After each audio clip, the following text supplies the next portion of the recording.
네, 청취율 전화 조사는 안 오고 광고 홍보 전화, 선거 전화 많이 온다라고. 하지만 김우성 PD의 생생플러스 잘 듣고 있다고 1311님 감사하고요. 0808님은요. 공장에도 유선전화 계속 울려서 정말 힘듭니다라고 하시는데요. 안 받으면 된다고 합니다. 이 꿀팁 누가 가르쳐 주셨냐고요.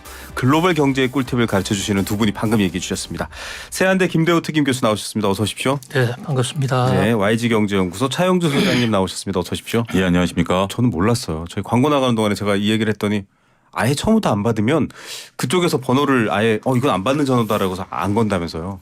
그러니까 제가 이제 과거에 알았던 건데요. 이게 이제 스팸 전화 관련해서 우리가 이제 우리가 최근에 이제 스팸에 대해서 이제 문자가 또 뜨잖아요. 네. 근데 이제 저 같은 경우는 스팸을 그 전부터 안 받기 시작했던 게 뭐냐면 우리가 받아서 스팸을 끊어버리는 스타일이었거든요. 일단 받고 끊죠. 네. 받고 끊죠. 그러면 저쪽에서는 이 번호가 살아있는 번호구나라고 해서 재유통이 되지만 네. 받지 않으면 죽은 번호다라고 해서 유통이 안 되는 거죠. 그러니까 네. 이제 예를 들어서 이거 불법으로 거래될 때 과거 불법으로 갈 때 살아있는 번호는 뭐 번호당 뭐 얼마 네. 죽은 번호는 뭐 맞아요. 번호당 얼마 이러다 보니까 저도 이제 그렇게 하다 보니까 요즘은 스팸은 거의 안 오는 것 같고요. 맞습니다. 그거를 그 대신 이제 조금 중요한 전화를 놓칠 때도 있는데 요즘은 네. 만약에 중요한 연락 같으면 카톡 나중에 문자로 카톡이나 연락 문자로 주죠. 다시 연락 오고 네네.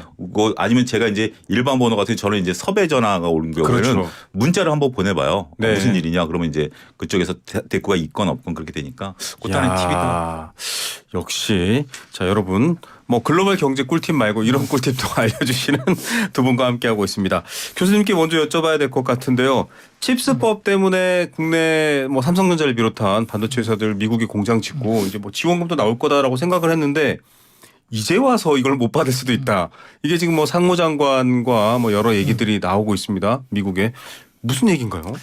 우리 뭐 젊은 사람들이 쓰는 농담 얘기 중에 닭발 뜯어먹고 오리발 내민다라는 얘기가 있어요. 교수님 젊으실 때 예, 옛날에 그랬나요? 요즘은 안 그럽니까? 닭발 먹고 오리발 내민다. 잘 모를 겁니다. 밖에 반응이 없네요. 젊은 네. 스태프들. 네. 그래서 옛날에는 닭발이 대중적인 음식이었거든요. 지금도 맛있습니다. 네. 예. 근데 닭발 안 먹은 것처럼 은폐하기 위해서 나는 오리 먹은 거야. 네. 뭐 이런 엉뚱한 네. 당초 약속하고 달라졌을 때 맞습니다. 말이 바뀐 거죠. 이런 얘기를 하는데요. 요즘 미국의 이 반도체법, 칩스법 오리발이 세계적인 어떤 조소거리, 좀 세계적인 비판거리가 되고 있습니다. 네. 칩스법이라는 게 바이든 대통령의 야심적인 공약 사업이고 미국의 반도체를 다시 한번 일으켜 보겠다 해서 외국 회사들이 미국의 반도체 공장을 지으면 거기에 세금도 깎아주고 또 직접 보조금도 주는 건데요. 맞습니다. 세금 깎아주는 것은 예정대로 시행이 되는 것 같아요. 그런데 이제 직접 보조금 주는 거 이것은 당초에는 신청하면 다 줄 듯이 얘기를 했는데 네. 르몬도 미국 상무장관이 네. 신청자가 너무 많다. 그러니까 불과 몇 달 전만 하더라도 100여 곳 넘었었는데 지금 신청자가 600기업 이상 들어왔다는 겁니다. 네. 그런데 예산은 280억 달러로 제한되어 있으니까 이거 다 못 줄 수도 있다. 좀 이해해달라. 그러면서 구체적으로는 반만 받아도 아주 행운일 것이다.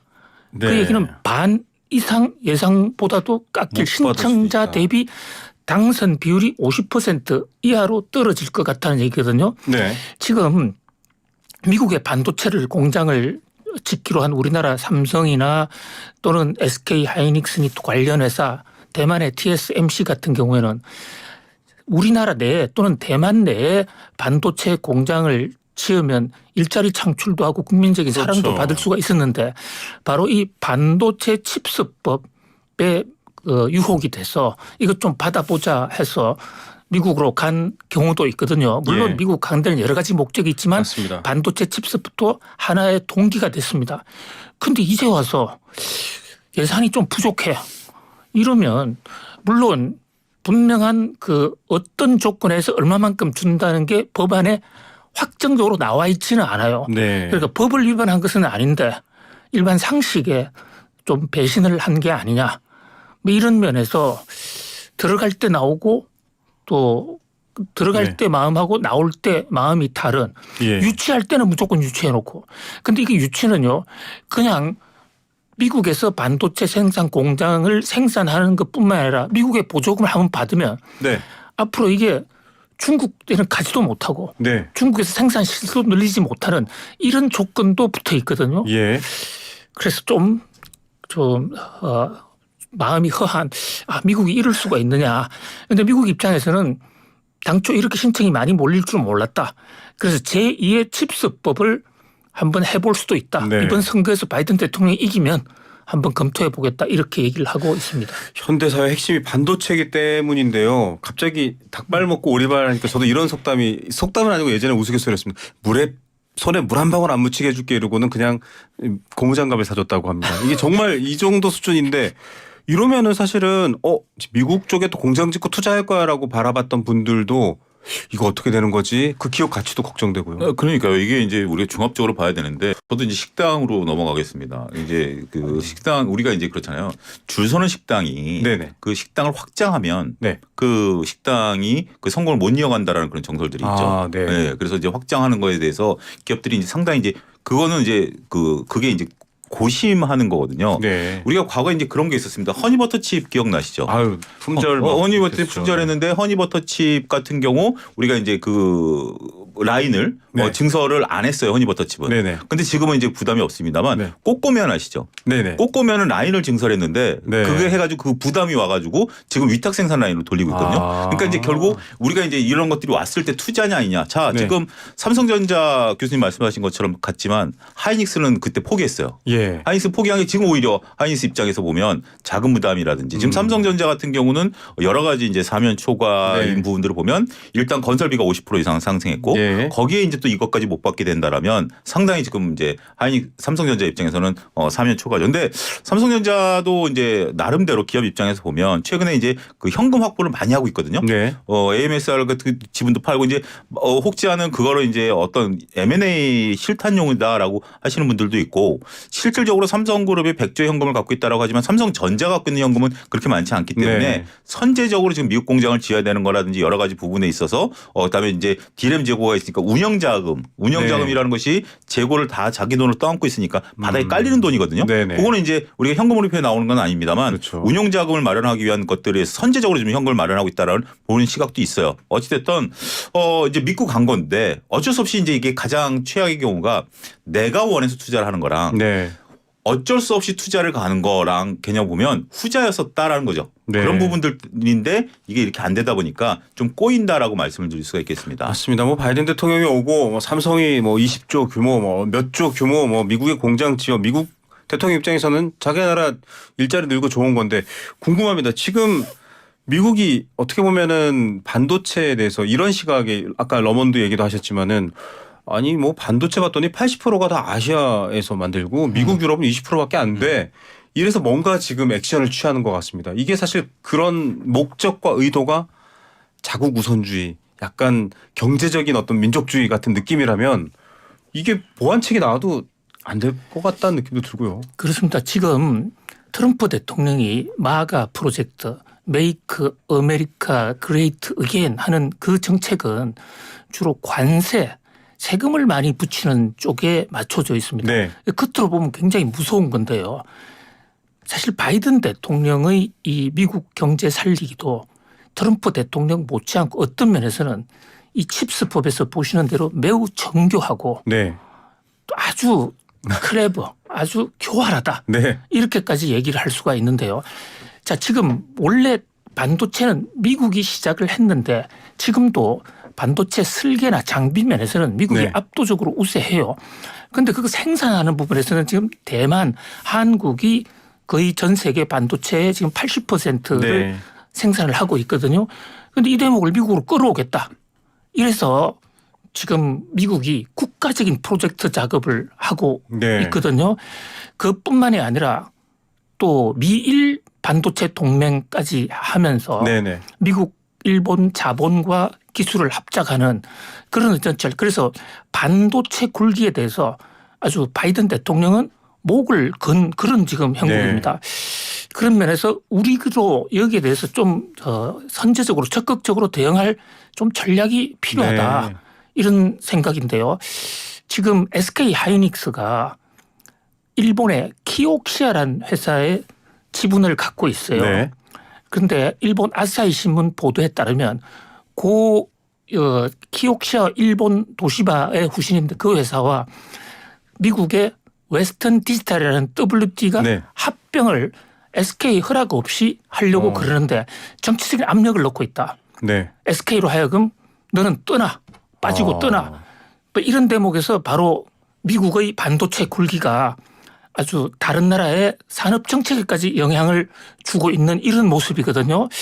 그런 면에서 우리 기업들도 또 정부 입장에서도 지금 미국이 전 세계 반도체 생산의 절반 이상을 미국 땅에서 생산하겠다고 했을 때 네네. 우리의 생존 전략은 뭐냐. 맞습니다. 이거 좀 곰곰이 생각해 볼 필요가 있습니다. 우리도 반도체로 사실은 뭐 굉장히 성공한 나라 중에 하나고 특히 뭐 한때 삼성에 물론 이제 분야가 다른 부분이지만 굉장히 무슨 법칙 이런 이름이 붙을 정도로 초격차 기술을 앞서 나가는데 이런 상황이면은 지금 불안합니다. 그런데 이제 또 분위기 자체가 AI로 바뀌었잖아요. SK 하이닉스 같은 경우에는 이 AI 핵심적인 GPU의 핵심적인 HBM 고대폭 메모리에 있어서 되게 좀 안정적인 입장이다 이런 보도가 나오고 있습니다. 어떻게 보고 계세요? 그러니까 이제 우리가 그 GPU와 HBM 관계를 아셔야 되는데 우리가 기존의 CPU와 DRAM 관계를 아셔야 됩니다. 네. CPU 같은 경우는 여러분들이 쓰는 일반적인 컴퓨터 안에 있는 핵심 칩을 CPU라고 그러죠. 네. 인텔의 CPU 이렇게 이제 명명이 들어갈 정도로 이것은 이제 계산하는 반도체고요. 네. 이 계산을 옆에서 도와주는 단기 기억 장치가 DRAM입니다. 네. 그러니까 서로 간에 이제 필요한 거죠. 맞습니다. 그런데 이제 GPU 같은 경우는 이제 그 병렬로 그래픽 카드를 과거에 썼었는데 이것도 계산하는 반도체예요. 네. 그러니까 홀로 존재하지 못합니다. 근데 네. 이게 계산을 워낙 빠르고 광대하게 하기 때문에 기존의 DRAM 갖고는 이걸 따라오지 못하는 거죠. 네. 그래서 HBM이라는 기억하는 겁니다. 그 DRAM의 와 비슷한 거죠. 네. 우리가 HBM이 강한 이유 중에 하나가 DRAM과 거의 비슷하기 때문입니다. 네. 간단하게 설명드리면 DRAM이 한 장이라면 네. HBM은 DRAM을 위로 적층으로 쌓은 거죠. 그렇죠. 그러다 보니까 이게 후공정에서 이제 이런 걸 해내는 건데 과거에 이제 엔비디아 같은 경우는 우리가 이제 보이지도 않았던 네. 거죠. 이제 엔비디아가 이제 CPU를 갖고는 이나 DRAM 갖고는 경쟁이 안 되니까 GPU를 가지고 이제 그럭저럭 먹고 살았던 그런 회사죠. 속된 말로. 그렇지만 우리가 지금 그 인공지능과 관련된 알고리즘은 우리 알파고 시대나 지금이나 별로 큰 차이는 없거든요. 네. 단지 이제 여기서 GPU가 붙음으로써 이게 연산 능력이 빨라져 버린 거죠. 네. 그러면서 이제 터진 거고 그러다 보니까 기존에 돈이 안 된다던 삼성전자 입장에서는 굳이 내가 HBM을 왜 해?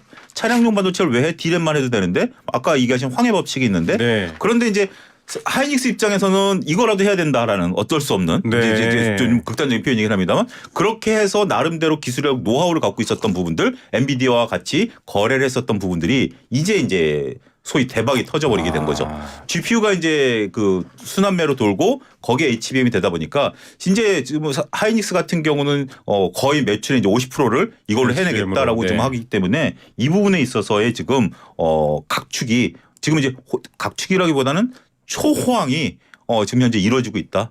뭐 진짜 네. 뭐 아까 음식점 얘기했지만 음식 먹으려고 줄 서 있는 상황이기 때문에 국을 퍼담는 대로 지금 팔리고 있는 상황이기 때문에 네. 이런 호황이 없는 거죠. 잘 나가는 가게에서 줄 서 있으니까 옆에 우리는 그냥 커피라도 하자 이랬는데 커피가 대박 나는 그런 좀 비유는 적절하지 않습니다. 그런데 미국의 마이크론은 사실 뭐 순위로 따지자면은 뭐 TSMC나 또 한국의 기업들보다 좀 밀린다라고 했는데 여기에 또 약간 그냥 마이크론이 인공지능 관련해서 뭔가 이런 쪽을 투자한다의 차원이 아니라 아까 그 맥락대로 교수님 나라에서 좀 밀어주는 것 같아요. 여기도 상무장관 이름이 거론되는 것 같기도 하고. 예, 지금 HBM 반도체에 대해서 좀 과대평가가 많이 된 것 같아요. 네. 이게 고대역 메모리 반도체라고 그래가지고 뭐 다른 게 아니에요. 아주 간단한 겁니다. 그러니까 DRAM 반도체를 그냥 쌓아놓은 거에 불과한 네. 거예요.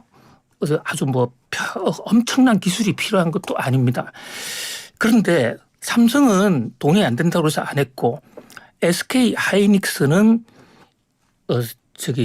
당시에 다른 주문이 없으니까 이거를 했어요. 네. 근데 이제 결과적으로 지금 와서 보니까 엔비디아가 인공지능의 GPU를 갖다가 이제 납품을 네. 하는데 GPU가 사실 인공지능의 핵 반도체거든요. 네. 그런데 HBM 여기 보조적으로 따라가는 거예요. 네. HBM 없어도 돼요. 다른 메모리 간다라도 되는데 속도가 조금 느릴 네. 뿐이죠. 그런데 이제 SK 하이닉스에서 뭐 미래를 내다봤는지 운이 좋은지 전 세계에서 가장 많은 HBM을 생산하고 이게 있었고 이게 인공지능 열풍을 타면서 SK 하이닉스 아주 주목받는 회사가 됐어요. 그런데 사실 이 HBM 쪽은 SK 하이닉스보다 먼저 시작한 회사가 네. 마이크론입니다. 네. 그런데 그 국제 표준 네. 방식이 조금 달라요. 네. 그런데 엔비디아가 SK 하이닉스 방식을 채택하다 보니까 마이크론이 좀 뒤졌는데 아, 네. 이번에 이제 새로 5세대 지금 현재 최대 빨라진 게 제4세대 HBM인데 네. 5세대 HBM을 어제부터 대량 생산을 시작했습니다. 네. 그러니까 SK 하이닉스의 HBM 독점이 깨진 거예요. 예. 자, 이건 대단히 중요한 의미가 있습니다. 지금 인공지능과 관련해서 우리나라 회사들이 메인스트림 주류에서 많이 지금 소외되고 있습니다. 네. 우리가 GPU 생산도 못하고 챗GPT도 개발하지 못하고 좀 소외되어 있는데 그나마 HBM을 이제 GPU까지 같이 따라서 공급함으로써 SK 하이닉스와 삼성전자가 그나마 인공지능 생태계 속에 끼어 있었는데 마이크론이 5세대를 오늘부터 대량 생산하면 하반기 되면 특히 고난도 고품목의 HBM에서는 마이크론이 SK 하이닉스를 역전할 가능성이 있어요. 그러니까 이 반도체는 잠시라도 방심하면 판도가 바뀌는 매우 발전 속도가 빠른 분야거든요. 네. 그런 면에서 마이크론이 치고 들어왔다. 자, 우리 국내에서는 마이크론은 만년 3등이다. 뭐 메모리 쪽에서 말이죠. 메모리 네. 쪽에서 1등이 삼성전자, 2등이 SK 하이닉스. 그런지 저쪽 TSMC는 시스템이니까 좀 별개인데 네. 그런데 사실은요. 마이크론이 미국에 남아있는 마지막 메모리 반도체 회사예요. 예. 이 회사가 미국하고 일본하고 반도체 싸움을 한 적이 있어요. 네. 80년대 초반에 엄청나게 세게 싸웠는데 그때 양쪽 회사들이 대부분 다 무너졌습니다. 네. 인텔도 당시에 메모리 포기해버렸고 일본 회사도 다 무너졌어요. 일본에 예를 들면 그 일본 전기라든지 또는 그밖에 그 많은 이 히다치 네. 이런 회사들이 무너졌는데 그때 유일하게 살아남은 회사가 마이크론이고 네. 그때 한국 회사들은 새로 시작을 해서 기반을 잡았고 네. 그러니까 마이크론과 한국 회사만 살아남은 거죠. 그런데 당시 망했던 일본 회사들 공장을 전부 누가 산다? 이 마이크론이 샀어요. 네. 마이크론은 왜 살아남았느냐? 굉장히 그 저가의 저비용 프로세스를 접근을 했거든요. 네. 그런 면에서 저비용인데 이제 기술도 우리보다 앞섰다. 이러면 우리나라 HBM 시장을 정면으로 공격할 수 있다. 물론 우리도 지금 5세대를 개발하고 있어요. 네. 실험실에서는 지금 성공하고 있습니다. 그런 면에서 빨리 개발 속도를 좀 빨리 해야 되겠다. 자칫 네. 잘못하면 다 집어삼켜질 수도 있다. 아주 순간순간 굉장히 그 긴박한 순간이 다가오고 있다고 볼 수 있습니다. 요거는 좀 저도 그 적극적으로 동의하는 게 지금 일단 이게 결국은 돈이 되는 시장이기 때문에 네. 기술력들이 없는 건 아니거든요. 그러니까 네. 이제 누가 만들어내느냐 빨리 쫓아오느냐의 싸움이에요. 우리가 이제 디램 같은 경우도 2019년에 바닥을 찍었다가 2020년, 2021년 호황을 온 게 우리가 이제 코로나가 터지면서 재택근무를 가면서 이제 디램 수요가 폭발한 거거든요. 근데 이제 그 후유증이 지금까지 있는 거죠. 과잉 투자가 이루어진 부분이고 네. 이 인공지능도 어느 시점이 오면 과잉 투자가 분명 될 겁니다. 그렇겠죠. 근데 지금 그 시간이 이제 얼마 남지 않은 상황에서 지금 하이닉스가 가고 있고 교수님 말씀하신 것처럼 마이크론이 양산에 들어가는데 여기서 엔비디아를 언급을 했어요. 엔비디아에 납품용 양산을 한다라고 언급을 했습니다. 이게 굉장히 무서운 거고 네. 이게 생각보다 빨라진 거예요. 어차피 다가올 거는 보였는데 생각보다 빨라진 거고 더 어려워진 건 삼성전자입니다. 예. 지금 교수님 말씀하신 건 실험실에서 나왔는데 5세대를 하고 있는데 5세대가 지금 이제 그 아직 이제 테스트 단계라고 얘기를 하거든요. 네네. 만들어냈다라고 얘기했어요. 그리고 고객사한테 테스트로 보냈다라고 해서 고객사가 채용을 해서 5세대가 기술이 아무리 빨라져도 이미 포효상 어느 정도 일단락의 산업의 투자가 끝나고 나면 이게 어정쩡해 버리는 거죠. 예. 그런 부분들이 있기 때문에 이거는 두 가지로 봐야 되는 게 기술의 속도도 중요하지만 빠르게 이 투자의 격차가 지금 벌어지고 있는 것을 어떻게 따라잡느냐. 그게 저는 삼성전자의 앞으로 미래의 중요한 기로점이 될 수도 있다 이렇게 보입니다. 예, 반도체라고 표현하면 될까요? 이 모든 것들을 놓고 벌어지는 이 굉장히 빠른 속도 경쟁이 사실은 전체 판세를 바꿀 수도 있다라는 위기 경고. 지금 담당자들, 담당 회사, 담당 당국 다 굉장히 긴장하고 들으셔야 될 것 같습니다. TSMC 얘기도 나왔는데 오늘 저커버그가 우리나라 와서도 TSMC 얘기를 했습니다. 아무래도 이제 대만과 중국 관계의 불안정성 때문에 삼성이 손을 내민다 이제 이렇게들 보도가 나오고 있는데 사실 엔비디아도 TSMC에 칩을 공급하고 있고요. 지금 이런 상황이거든요. 이건 또 기회가 좀 될 수 있을 것 같기도 하고요. 그렇습니다. 지금 그 삼성전자나 SK 하이닉스가 만들어내는 반도체는 대량 생산 똑같은 그러니까 단품종 대량 생산을 하는 겁니다. 그런데 이게 수익성은 그렇게 좋지 못해요. 네. 건당 벌어들일 수 있는 돈이 비율이 낮다는 거죠. 네. 진짜 돈이 되는 것은 단품 단종 만들어내고 있는 주문에 따라서 하나하나 만들어내는 시스템 반도체인데요. 네. 그 시스템 반도체 시장의 60%를 TSMC라는 대만에서 하나가 독점하고 있습니다. 네. 자, 지금 엔비디아가 GPU를 만드는데요. 네. 엔비디아는 공장이 없어요. 네. 자기들은 설계만 해서 네. 그것을 대만 TSMC가 이거 만들어줘. 그럼 대만이 시스템 반도체를 만들어다가 납품을 하는데 지금 언론 보도가 뉴욕 정시 같은 데서 지금 상당히 그 위기 경보가 네. 내렸는데 지금 TSMC가 이 주문을 다 생산하지 못한다는 겁니다. 예. 감당하지 못해서 엔비디아는 주문이 많이 들어도 TSMC 공장이 다 안 돌아가면 제대로 공급할 수가 없지 않습니까? 그렇죠. 그래서 TSMC가 주도하고 엔비디아가 주도하고 있는 이 AI 열풍이 네. 중간에 한번 크게 아. 캐즘에 덫에 빠질 것이다. 네. 그 중간에 잘 나가다가 한번 푹 네. 빠진 굉장히 위기다.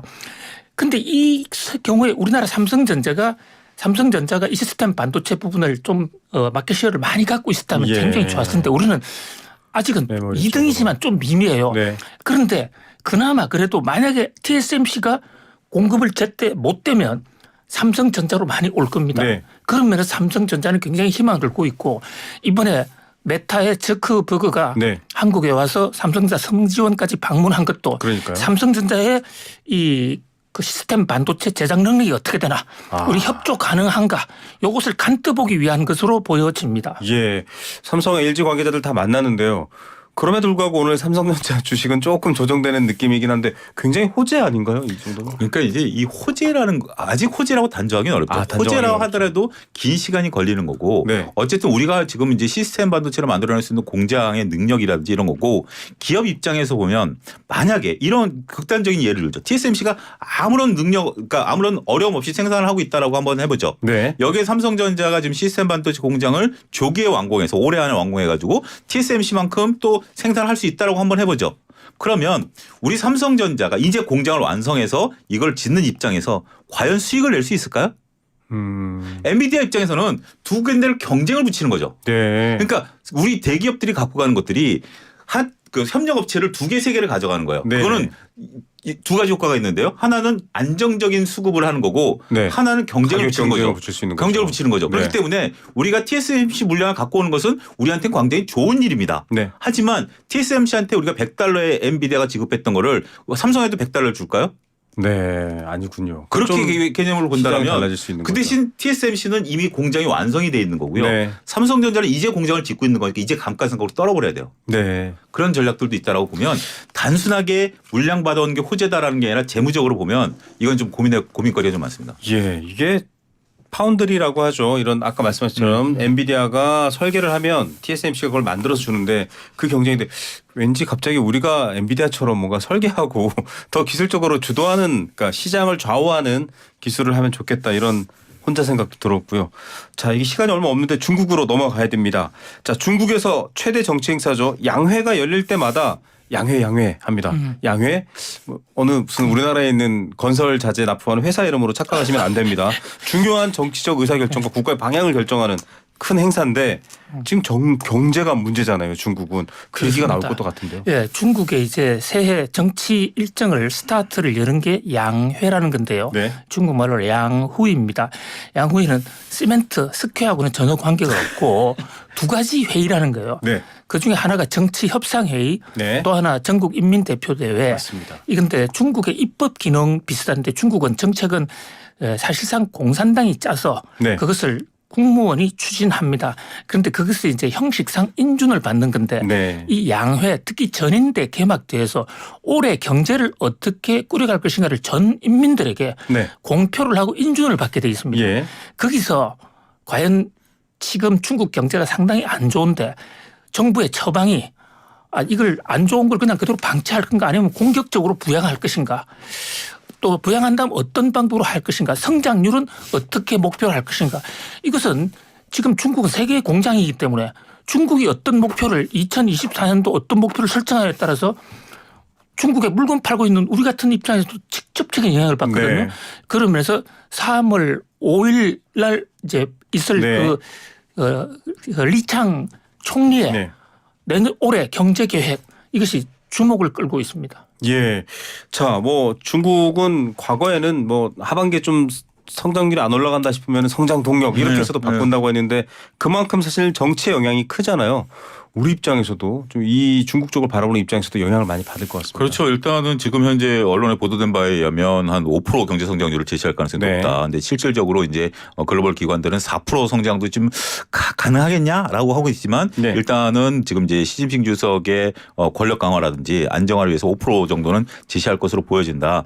근데 이제 이게 이제 참 셈법이 복잡해진 거죠. 여기 이제 또 더해서 나오는 것이 지금 이제 부동산 문제에 대한 어떤 대책도 네. 이제 거론될 수 있고 경기가 지금 둔화되고 있는 것에 대한 얘기도 나올 가능성도 있다 이렇게 보는 거죠. 과거처럼 단순하게 이제 고도 성장기다라고 보면 저도 깜짝 놀란 게 중국의 이제 그 고속철도망을 2010년하고 2023년 비교한 지도가 최근에 이제 인터넷에 네네. 돌아다니 13년 만에 거의 없었던 고속철도가 네. 13년 만에 중국 전역을 뒤덮었어요. 촘촘하게. 네. 전역을 뒤덮었어요. 그런 불과 13년 만에. 네. 그런 상황인데 그때 당시만 하더라도 경제 성장률 7, 8%, 10% 맞출 수 있었죠. 근데 이제 5%라고 제시를 한다 하더라도 실제로 4% 되면 나중에 1%를 끌어올리기 위해서는 부동산은 지금 이제 건들지 못하니까 네. 어려울 수도 있다라고 보여집니다. 어쨌든 중국이 이제 어떤 말을 하느냐에 따라 지금은 이제 중국이 과거처럼 이제 밀어붙인다라는 개념보다는 5%를 하기 위해서 어떤 그 이제 로드맵을 제시할 수 있느냐 네. 이 부분을 좀 면밀히 봐야 되지 않을까 싶습니다. 네. 미국과 한국을 비롯해서 미국도 그렇고 중국과 같이 어떻게 보면 굴러가다가 지금은 또 묘한 견제 상태가 됐습니다. 중국 입장에서는 따로 또 노선을 만들기도 어려운 상황이 된 상황이죠. 자, 이렇게 되어 있고 마지막으로 또 주제 하나를 얘기를 해봐야 될 것 같은데요. 한국이 OECD 회원국 중에서 일자리 중에서 대기업이 차진, 그러니까 대기업 일자리가 제일 적은 나라다. 교수님 같은 경우는 그래도 학생들도 현장에서 만나고 강의도 하시고 물론 기업인들도 강의하실 수 있지만 이 문제에 좀 정의하기가 어려운 부분이 많습니다. 사실 한국 경제의 가장 고질적인 대목인데요. 이것을 이번에 KDI가 통계로 입증을 했습니다. 우리나라가요 30대 재벌 그룹의 국가 부라든지 GDP 같은 데서 차지하는 비중은 어떤 통계에서는 50%가 훨씬 넘어요. 네. 그런데 우리나라 재벌 기업들은 고용에 관한 네. 사람들을 많이 안 씁니다. 네. 왜냐하면 이제 생산성을 높이기 위해서는 기계를 더 쓰는 게 낫다 하는 그런 측면도 있고 또 하나는 해외 공장을 많이 갖고 있거든요. 네네. 그런데 우리나라 전체 고용에서는 이 30대 재벌 기업들에 해당하는 그 각종 그 그룹사들이 우리나라 전체 고용 인구의 13%만을 고용하고 있을 뿐이다. 네. 그런데 OECD 다른 통계를 보면요. 미국 그밖에 다른 선진국들의 경우는 재벌 그룹들이 그 나라의 고용에 뭐 어떤 경우는 40% 50%까지 네. 책임을 지고 있어요. 그리고 우리는 재벌 기업들이 상당히 다른 나라보다 어떤 것보다 큰데 네. 사람은 고용하지 않는다. 그런 면에서 바로 이제 해외를 진출을 너무 많이 한다든지 네. 또는 기계에만 의존하는 그동안에 좀 일자리 창출행에는 좀 노력을 하지 않았다. 네. 이런 측면이 하나 있고요. 또 하나는 우리나라 중소기업들이 성장을 해서 빨리빨리 재벌 기업이 돼야 되는데 네네. 중소기업이 최근에 한번 기억을 해보세요. 중소기업 중에 재벌 그룹으로 뻥 점프를 한 기업이 몇 개가 있느냐. 없어요. 그러니까 일자리가 더 안 늘어나는 것이죠. 유니콘, 데카콘 말은 하지만 사실은 자산 가치가 늘어서 기술을 판 데는 있어도 교수님 말씀처럼 거기선 또 인재를 못 구하잖아요. 중소기업을 비하하는 표현도 있고 그런 콘텐츠가 돌아다닐 정도입니다. YG경제연구소도 대기업이 돼야 될 텐데요. 사실 이 문제에 대한 해법은 기업 입장에서는 좀 그냥 양단으로 선택하기 쉬운 문제는 아닌 것 같아요. 이게 사회적인 어떤 뭐 인구 구조라든지 출산 이런 것들은 좀 맞물려야 된다고 봐요. 그러니까 최근에 이제 정부에서 나온 정책들을 보면 우리가 이제 얘기하신 것처럼 중소기업들이 이제 지방에 있고 산업단지 내에 있다 보니까 이제 젊은이들이 가서 이제 주거하고 여가를 할 수 있는 그런 환경들이 마련이 안 된 거죠. 네. 예를 들면 뭐 저쪽 저기 충청북도 산골짜기에 있는 산업단지 중소기업이 우수한 중소기업이 있다 하더라도 뭐 바이오테크라든지 이런 걸 하더라도 주거라든지 여가가 안 되니까 네. 최근에 이제 정부가 이제 거기에 이제 그런 것들을 이제 보조할 수 있는 그러니까 우리 산업단지의 단점이 뭐냐면 편의점 하나 못 들어간다라는 법 네. 규제가 있기 때문에 이런 것들을 이제 풀어가는 것들을 하고는 있어요. 하지만 좀 다소 늦었다라는 감이 들지만 어쨌든 시작은 해야 된다라고 보는 거고요. 그다음에 이제 우리가 이제 대기업과 그 중소기업 간의 이제 협력에 대한 부분들, 네. 기술력에 대한 어떤 보호라든지 이런 제도적인 부분들도 좀 분명히 있어야 되지 않을까. 당장 이제 중소기업 입장에서 보면 젊은이들에게 많은 돈과 많은 지원을 할 수는 네. 없겠지만 지금 우리가 저는 이런 것들도 하나의 방법이 된다라고 봐요. 우리가 이제 산업을 키우기 위해서는 전기차에 대해서 세금으로 보조금을 주잖아요. 네. 그건 대기업에서 만든 거고 그 대기업한테 돈이 들어가는 거죠. 네. 차라리 중소기업들의 어떤 뭐 어느 정도의 그 기술력이 인정되거나 어떤 그런 상황이 된다라면 정부에서 어떤 뭐 임금 보조라든지 네. 뭐 이런 것들을 할 수 있다라는 부분에 있어서는 이건 사회적인 논의도 알겠습니다. 같이 좀 있어야 되는 게 아닌가 싶습니다. 예, 결국 좀 같이 해법을 찾고요. 공적인 부분도 고민해야 될 것 같습니다. 오늘 말씀 여기까지 듣겠습니다. 감사합니다. 고맙습니다. 네, 세한대 김대효 교수, YG경제연구소 차영주 소장 두 분과 함께했습니다.